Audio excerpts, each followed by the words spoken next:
Myself, Yam Gunakar, Assistant Professor of Zoology, Government Degree College, Siddipet, Telangana State. Today, let us discuss phylum Nematoda, general characters and classification. So, to start with, the phylum Nematoda is sometimes also called as Helminthes or Nematihelminthes. Generally, the zoology students and faculty members generally they feel that the nematoda can be called as Aschelminthes and Nematihelminthes, but till recent periods it was regarded so, but the modern zoologist has changed the view. So what is the actual thing? Let us understand in this discussion. Phylum Nematoda is no more can be called as or regarded as Aschelminthes or Nematihelminthes. It is not a synonym or other name for the Nematoda phylum. So we need to understand what is actually Aschelminthes or Nematihelminthes. The name Aschelminthes was derived from two Greek words, askos, which means cavity, and helminth, which means worm.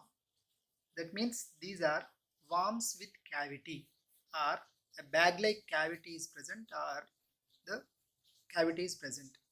So the Aschelminthes is derived from the, and this Aschelminthes word or term was proposed by Groben in 1910. In 1910, and he wants to replace the name which was given by Gaggenbar in 1859. In 1859, the group of animals were named as Nematihelminthes. The name was given by Gaggenbar in 1859 for the unsegmented worms.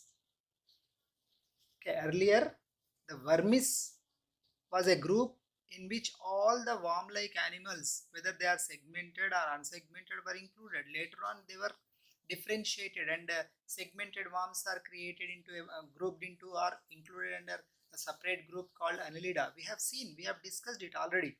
But here, unsegmented, what about the unsegmented worms? So, unsegmented worms are placed under one group, and that group is given name Nematihelminthes by Gaggenbar in 1859.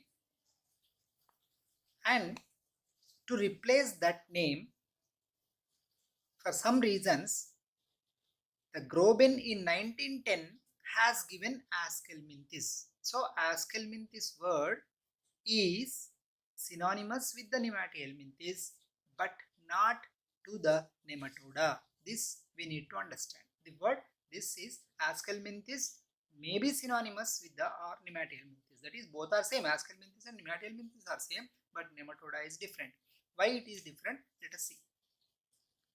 Actually, in this Nematihelminthes, when Gaggenbar has created in 1859 for including all unsegmented worms, he has noticed a large and heterogeneous groups of animals, and he included those in the Nematihelminthes group, and he has given Nematihelminthes as a phylum level.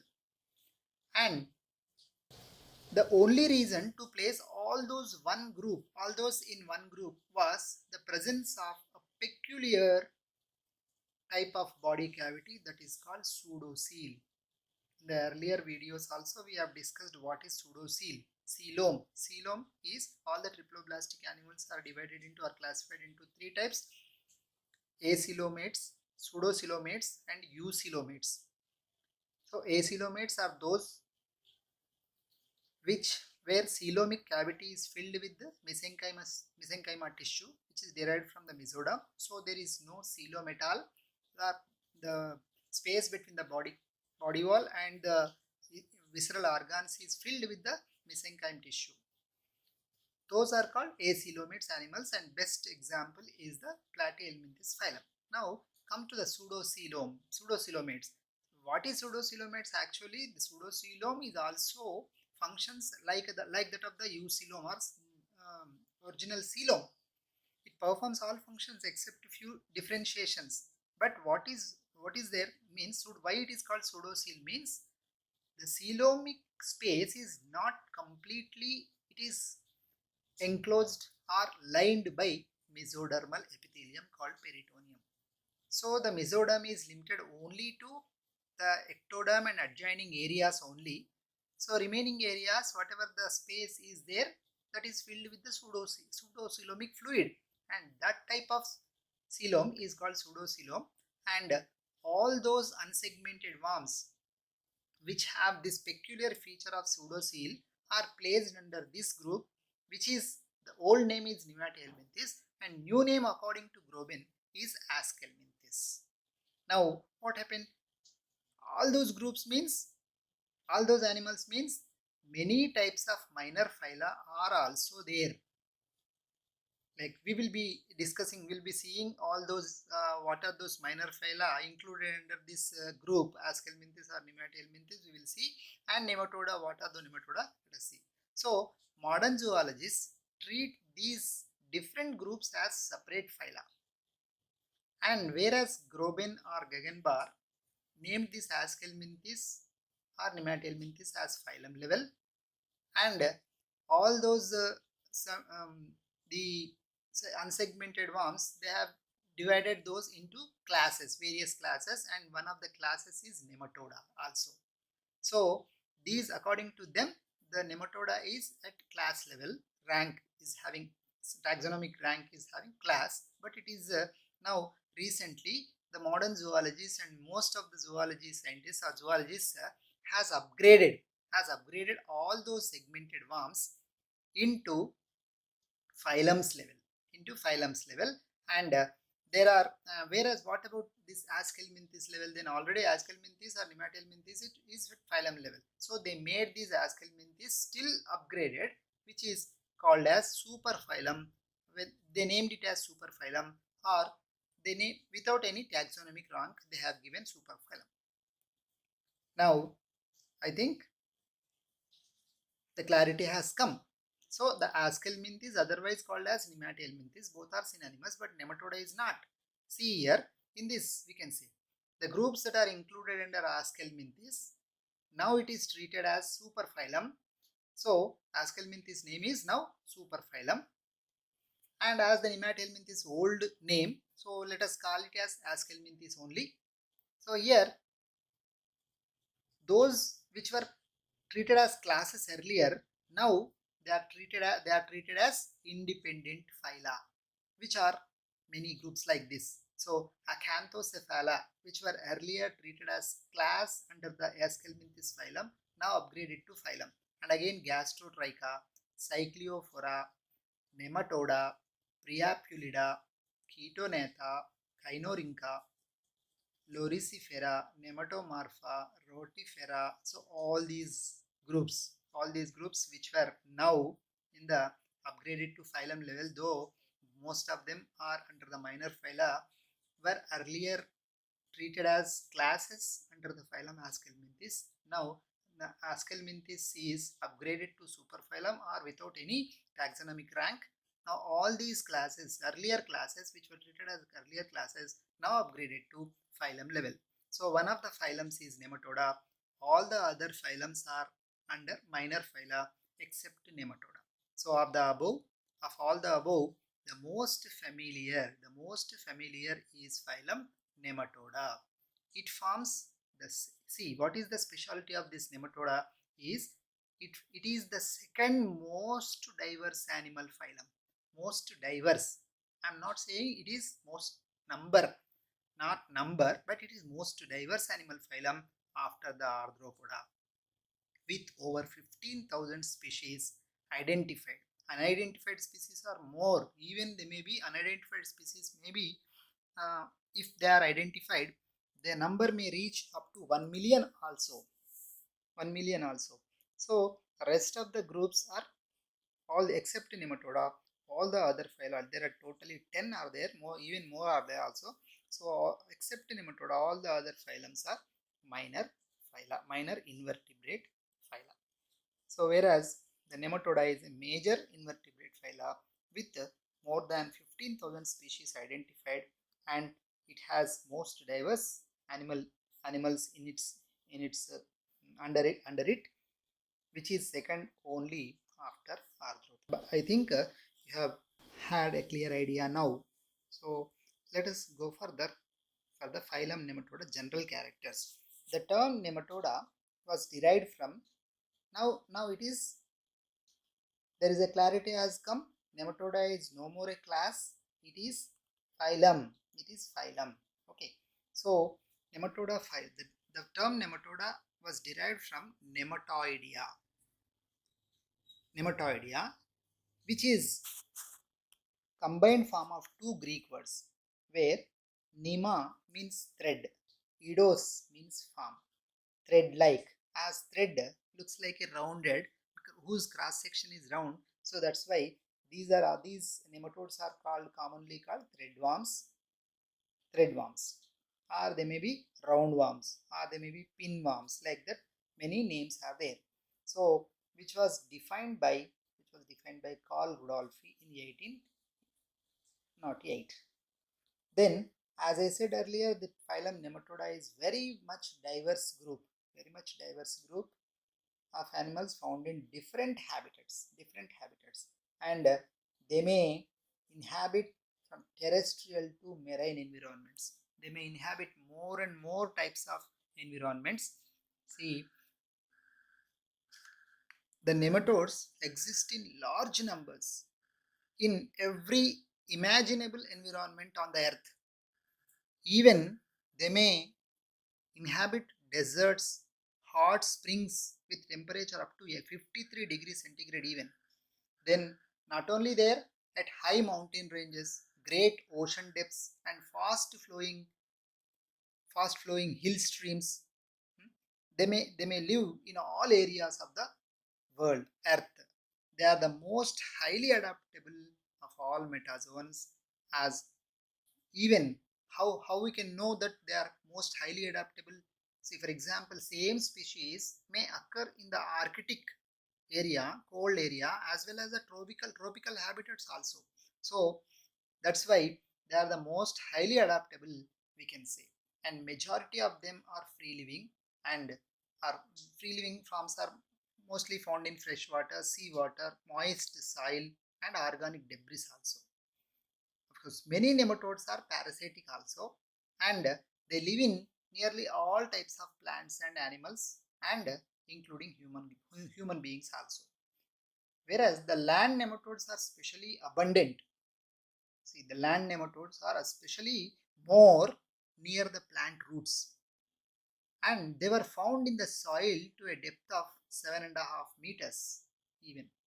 So, if you take a rich field, that means which is fertile soil, it may have about billions of roundworms per acre in a few centimeters of surface soil. So many number of animals, no other animal groups can live in such a great numbers. Even you can see, a, see for example, one decomposing apples. You can say I wrote here, one decomposing apple has yielded 90,000 of nematodes, 90,000 nematodes of different species. See, in one apple, 90,000 different types of nematodes were collected or identified, yielded. See how much number they have. So that's why a nematologist rightly said once that if the earth except nematodes were to disappear, the general outline of the earth would still be recognizable due to the presence of nematodes everywhere. I repeat what a nematologist once said, that if the earth except nematodes were to disappear, that means on the earth all other animals except nematodes are disappeared, then the general outline of the earth would still be recognizable if you see from the space due to the presence of the nematodes everywhere. So that much of number of nematodes were exist in the earth in all types of imaginable environment, that is on all types of habitat, whether it is aquatic or the terrestrial. Now coming to I already told you this is a diverse group of animals found in different habitats. Then among whatever the known species are there, more than half of known species are parasitic on plants, animals, and including human beings. Some nematodes, they show a special feature which is called cryptobiosis. Cryptobiosis is a phenomena in which the animals are adapted to survive periods of extremely dry conditions. So if the species can survive or can withstand the dry conditions for longer periods and with extreme dry conditions, then the phenomenon is called as cryptobiosis, and the best examples are nematodes. And that's why this feature has helped them in the dispersal throughout all habitats of the earth. Then they are, as I already said, they are most highly adaptable. They are most highly adaptable of all the metazoans. Same species occur in Arctic and tropical habitats. Then they can also inhabit the detritus in large numbers. So we have a look. We can have a look here. So one type of the nematodes, you can say, mainly the people or students can understand or easily identify. These are Ascaris lumbricoides. Ascaris lumbricoides, where the sexual dimorphism is clearly seen. They are unisexual or dioecious. The male and females are different, and the males are generally smaller when compared to the females. And the males can be identifiable by the coiled posterior part or tail region. So this is the best example for the nematoda Ascaris lumbricoides. Now let us have other features of the phylum Nematoda. Now the habitat, just now I have discussed this habitat. The nematodes can live in the aquatic habitat as well as terrestrial habitat. Aquatic means they can be live in the fresh water as well as marine water. Terrestrial means they not only in the moist soil but also in the driest places, hot springs, even the hot areas, dry areas, every imaginable, just now I told you, areas of the earth, they can live easily. Then mostly they are free living, and the parasitic forms are also present, commonly known as their roundworms. Now if you see, or if you cross section will have if we take a cross section, they will look like a rounded face. That's why they are roundworms or threadworms or pinworms. So why they are called threadworms? Because they are thread like. They are thread like appearance. Then there are three germ layers are ectoderm, endoderm, and mesoderm. That's why they are regarded as triploblastic. Then symmetry is bilateral symmetry, and organization is organ system grade of organization. And one more thing I would like to discuss is these are the first group of animals where the tube within a tube body plan was there. So these are the first animals which is tube within a tube body plan is present. And tube within a tube means first tube, that is the alimentary canal. Within a tube, body wall is one tube, the alimentary canal is another tube. So body wall, in the body wall, in a tube called body wall, a tube called alimentary canal is present. That's why this body plan is called as tube within a tube body plan. And these are the first animals in the animal kingdom, and all further phylums, that is the next phylums, Annelida to the chordata, all are following the same body plan. Then size, the size is much variable here. So the size, maybe they are smallest and microscopic to 5 centimeters, and some parasites may grow up to a 1 meter also, 1 meter in length also. Then body is elongated and unsegmented. So this you should understand, unsegmented, whereas from the next phylum onwards, that is next phylum in the evolution of animal kingdom is Annelida. So from the annelids, the segmented worms comes. So here these are the unsegmented, elongated, and vermiform. Vermiform means worm-like, tapering at both ends. See, just now we have seen Ascaris lumbricoides figure. So where the both ends, anterior and posterior ends, are very much tapering or sharp at both ends. Then body cavity is called as pseudocoel. Body cavity is called as pseudocoel, and the body wall The body wall we can see here. The body wall you can observe here. So what is their body wall? First of all, the uppermost layer is thick collagenous cuticle.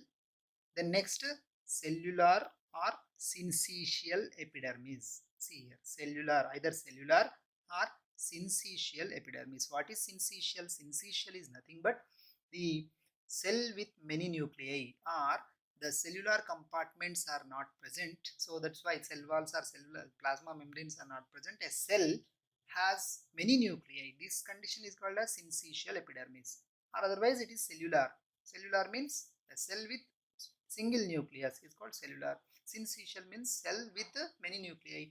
As the cellular compartments are not present, it is called syncytial epidermis. So first uppermost layer is the cuticle, then the second layer is syncytial epidermis or cellular epidermis, and then below that the longitudinal muscle fibers. See, the longitudinal muscle fibers only. There are no transverse muscle fibers or circular muscle fibers. See, here circular muscle fibers are completely absent. This we should know, only longitudinal muscle fibers are present. Then now we can have a look at the figure. So here this is the body wall. So we can see this here. So uppermost this dark red color is the cuticle. Dark red color is the cuticle, and below that syncytial epidermis is present, the violet color, and below that longitudinal muscle fibers we can see. Longitudinal muscle fibers. These are all longitudinal muscle fibers, the muscular layer. So makes this three layers makes the body wall, and the cuticle is very tough. Cuticle is very tough, and the cuticle can protect can protect from the external environment. So just now we have seen the animal species. Generally these threadworms or pinworms or the roundworms are where very often their males are shorter when compared to the females. Just now this is the male one, this is the male one, and this is the female one, where we can see the coiled tail region also. We can see the coiled tail region in the male. So we can easily identify from the male from the females. And whereas in the here the we shall discuss these other features in the next slide. Now coming to the physiological physiological point of view, nematodes are what are the features of nematodes. First of all, next, digestive system. So the digestive system in this alimentary canal is straight and complete. It starts with the mouth. Bounded by three lips, and intracellular digestion ends with the anus. So anus is present at the end, posterior end, and anterior end. Mouth is situated. So surrounding the mouth there are three lips are present, one dorsal lip, two lateral lips, sometimes one ventral lip, two lateral lips are present, and just now digestion is only intracellular digestion takes place. Then respiratory and circulatory systems are completely absent. So respiratory and circulatory systems are completely absent. That means respiration or circulation doesn't happen in this. It doesn't mean that respiration is not required. In free living forms, generally they are the diffuse, that means the body wall, the respiratory gases can be diffused through the body wall. That's why there are no special respiratory organs are required. And as the coelomic fluid, the pseudocoelomic fluid is also present in the coelomic cavity, and that allows the free exchange of nutrients as well as all other material. So that's why there is no requirement of any circulatory systems. Actually, it is not. It is printed wrongly printed. It is circular, not circular. It is circulatory system. Okay. So here, not the circular. Now coming to the next, excretory system. So generally what is excretory system is elimination of nitrogenous waste. So here in these nematodes no specific excretory organ is also present. So mostly they are amonotelic. Generally they are amonotelic, and through body wall by diffusion the nitrogenous waste can be eliminated. Whereas in marine worms, in certain marine worms, one or two rennet glands are present for osmoregulation. Not for the elimination of nitrogenous waste, but rennet glands are helpful for osmoregulation, that is the body fluids homeostasis of body fluids can be maintained by these rennet glands. You can see here the rennet glands H-shaped structure can be seen here. So the nucleus here, the rennet glands will be like this. So rennet tubules are also present here. So these are the structures which are helpful in the osmoregulation. This is the osmoregulatory structures. So just now we have seen the digestive system, respiratory system, circulatory system, excretory system. Now coming to the nervous system. So here the nervous system is somewhat more well developed with the circumenteric nerve ring is present. So the name itself signifies circumenteric nerve ring. That means around the enteric means alimentary canal.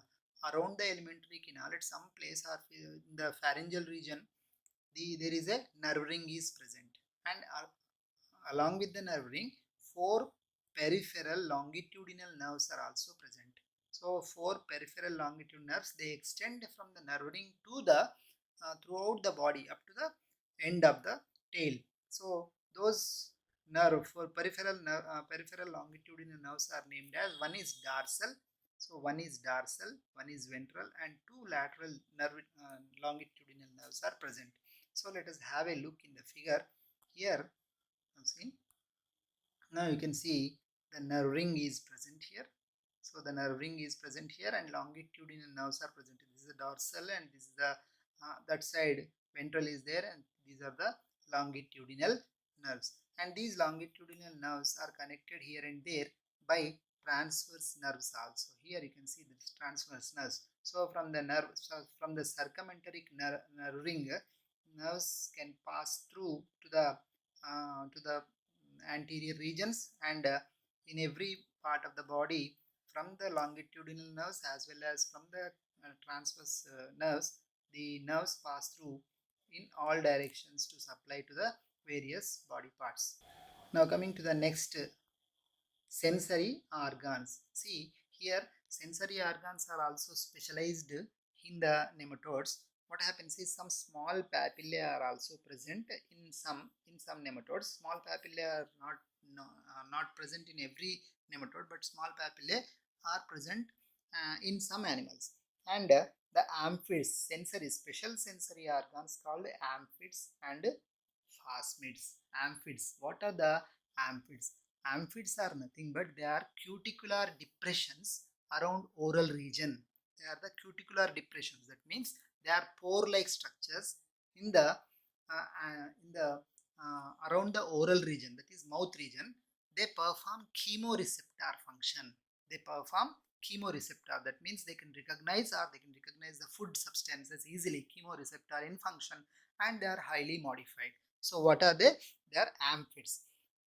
But what are the phasmids? Phasmids are nothing but these are the posterior glandulosensory structure. That means they are present at the posterior region, and they are glandulosensory structures. Generally they are glandular and they are sensory structures. And that's why amphids are present at the anterior part of the body, at the oral part. Phasmids are at the posterior part. And whereas amphids are present in all nematodes, whereas phasmids are present in some animals, that we will discuss in due course. Then coming to the next system, reproductive system. As far as reproductive system is concerned, these nematodes are dioecious, that is unisexual.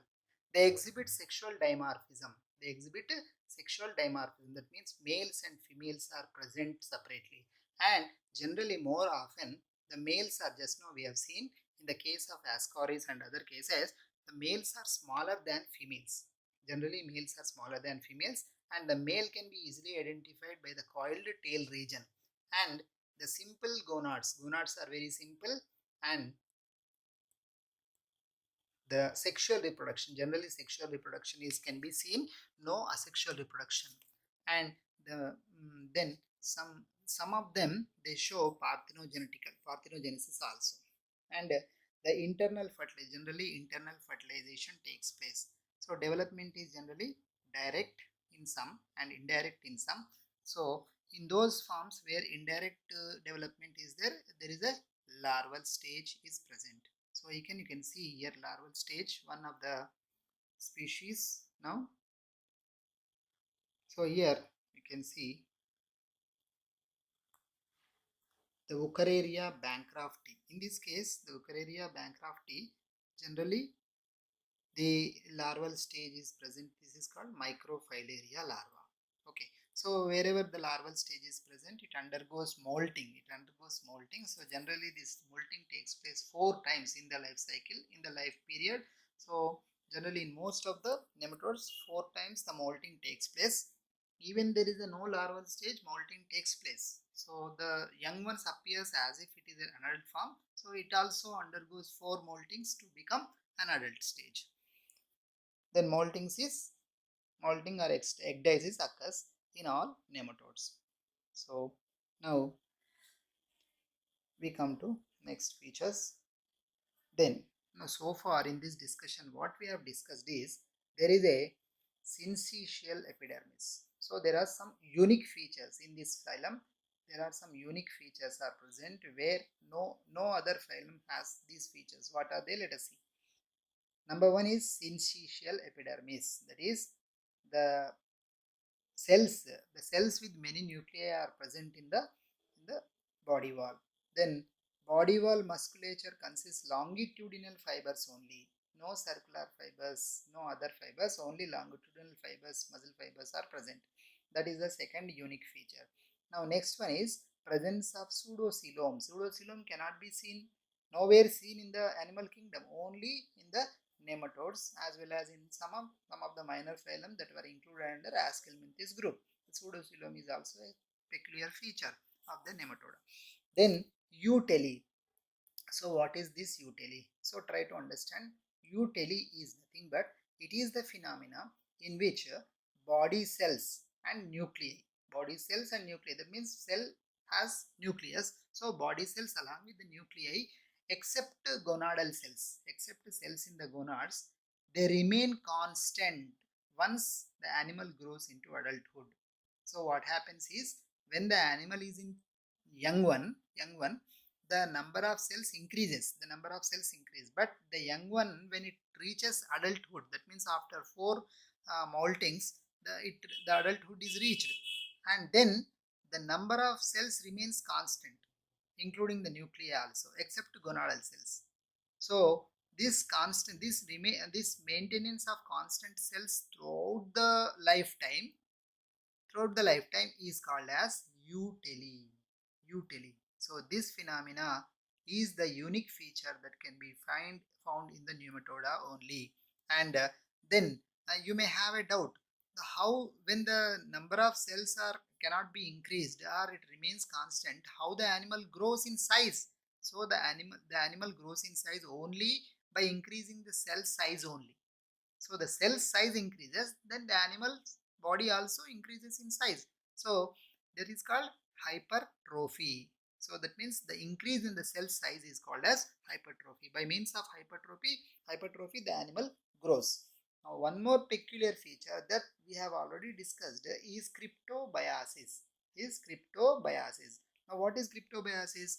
The adaptation of these animals to survive longer periods of extremely dry conditions is called as cryptobiosis. So this is also a unique feature where here some of the other animals, for example arthropods also can withstand some dry conditions, but these nematodes are more, that means they can adapt to or survive or withstand the extreme, that means longest periods they can survive. Even the dry conditions exist for long periods. So this is called the cryptobiosis. Now coming to the classification. So far we have seen the general characters of the nematodes. Now let us have a look at the nematoda classification. As I already mentioned, this nematoda is a phylum. It is not a class. Earlier it was treated as a class under the phylum Aschelminthes. Now the Aschelminthes or Nemathelminthes both are synonymous words, and these Aschelminthes is upgraded as superphylum or without or not given any rank. The taxonomic rank is not given, but whereas whatever the classes that were treated as, whatever the groups that were treated as classes earlier in the Aschelminthus phylum now upgraded. The recent zoologists that has made now here phylum Nematoda, among them phylum Nematoda is the major phylum. Other all classes were treated as minor phyla as their number of species is less, whereas the nematode species, the identified species is 15,000 or more. It may be increase in future also. Now coming to the Nematoda classification, phylum Nematoda includes two classes. That means it is classified into two classes. One is Aphasmidia and Phasmidia. That means I think you must have understood on what basis this Nematoda is classified. What basis? Phasmids, based on the phasmids. So what are the phasmids? These are the sensory organs. Phasmids are nothing but they are the posterior glandulosensory structures. They are the glandulosensory structures situated at the posterior part of the body. So based on that phasmids, these nematodes are classified into two classes. One is Aphasmidia, that means A means absent and Phasmidia means phasmids. So here in this group phasmids are completely absent. Whereas in the other group Phasmidia means phasmids are present. Phasmids are present. Now coming to the various, that means under the Aphasmidia, there are seven classes. Are there. So what are they? Let us just look at. So these are seven classes are Arachlimoidea. First class is Arachlimoidea, then Chromodoroidea, Dorylaimoidea, Desmoscolicoidea, Inoploidea, Myrmithoidea, Monohysteroidea. So these are the seven classes that were classified under. That means these are the classes. These are the orders. Under class Aphasmidia. Now all these orders, they do not possess the phasmids. Now coming to the next class, Phasmidia. So under the Phasmidia, generally there are 10 orders are there. So these 10 orders, starting with the Trichuroidea. First of all, Trichuroidea. So Diactophymoidea, Rhabditoidea, Rhabdiasoidea. Don't become confused with the same similarity of the words. Rhabditoidea, Rhabdiasoidea, Oxyuroidea, Ascaroidea, Strongyloidea, Spiroidea, Dracunculoidea, and Phaleroidea. So in these you must have heard some of the classes, some of the orders earlier. Like for example, Ascaroidea, you must have learned or heard about it. Oxyuroidea and the Strongyloidea, Dracunculoidea, Phaleroidea. So Trichuroidea also you must have learned before. But whereas under the Aphasmidia, these names are somewhat, they are not familiar. Now coming to the general features of, or the main features of these classes, two classes. So as there are many number of orders, so we need not to mention the characteristic features of all those. But here let us have a look at the the general characters of classes, up to the classes only. So now Aphasmidia and Phasmidia. So Aphasmidia can be also known as Adenophoria. Other name for Aphasmidia is Adenophoria. I repeat, the Nematoda is classified, phylum Nematoda is classified based on certain type of sense organs called phasmids. These phasmids are posteriorly situated glandulosensory structures, and these structures in certain nematodes they are absent. That's why those are called Aphasmidia. And where those groups phasmids are present, those are classified under Phasmidia. So Aphasmidia has totally 7 orders and Phasmidia has 10 orders. So here Aphasmidia, as the name suggests, no phasmids are present, but amphids are present. Here I told you they are cuticular depressions. That means they are present like a pores on the cuticle. They are postlabial, means they are just below the lips or jaw area or mouth area.